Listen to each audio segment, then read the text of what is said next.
Ang kulit eh. Pumitas muna ng cherry sa kapitbahay. Summer na kasi kaya yung mga prutas dito may bunga na. So, tikman muna natin. Bago sasabihin, may good news kasi ako sa inyo.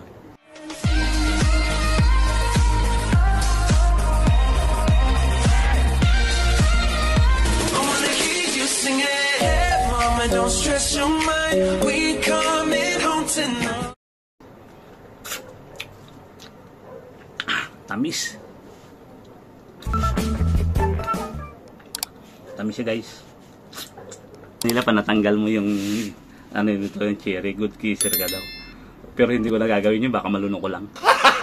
Gago!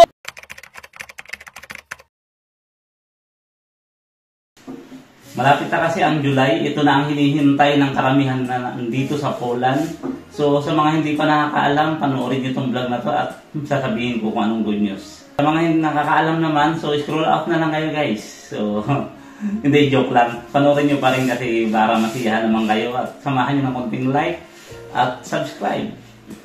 Sa mga bago pa lang sa aming channel at mas maiging click mo yung notification bell button para lagi kang updated sa mga video yung gagawin ko. So dahil nakapag-like and subscribe na kayo, tuloy na tayo sa ating topic. Minimum wage salary sa Poland ay tumataas po.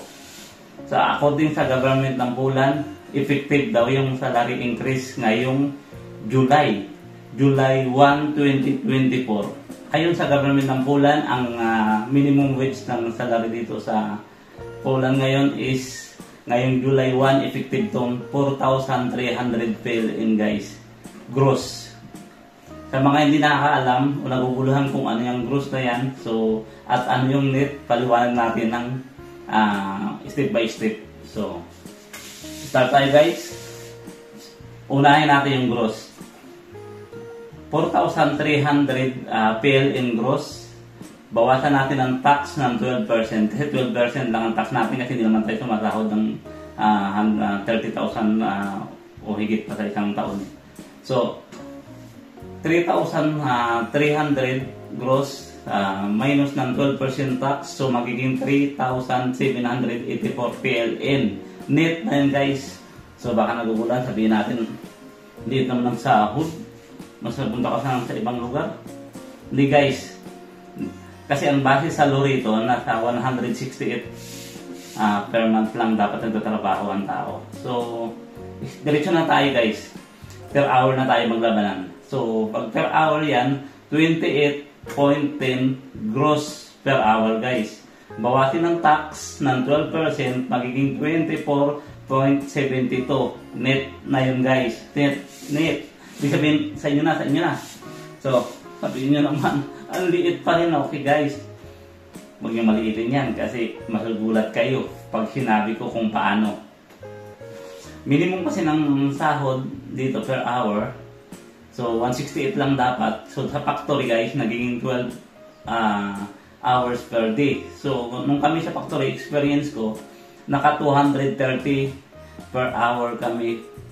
330 hour kami per month. So net na tayo guys, ang usapan na, net na. 24.72 net times mo yan sa oras ng pinasok mo, 230 per hour ka, 230 hour ka ngayong buwan. So ang sasahurin mo guys ay 5,685.6. So 86 na yun. Sample ko lang to guys, pwedeng maging malaki, pwedeng maging maliit, depende yan sa oras ng pinasok nyo. Pero usually sa factory guys, yan talaga ang nangyayari, 200 plus per month ang pinasahod, ang oras natin sa factory.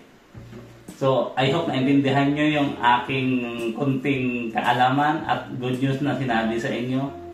So, sabi ko nga, kung napadaan ka is, subscribe ka lang para marami akong informasyon na laging ibibigay sa inyo. Sa mga hindi pa napunta ng Poland at sa mga punta ng Poland, panoorin nyo lagi ang aking vlog kasi marami kayong matutunan guys. So hanggang sa muli na lang guys. So wala pa rin si Mayura at ako'y 2 araw ng day off.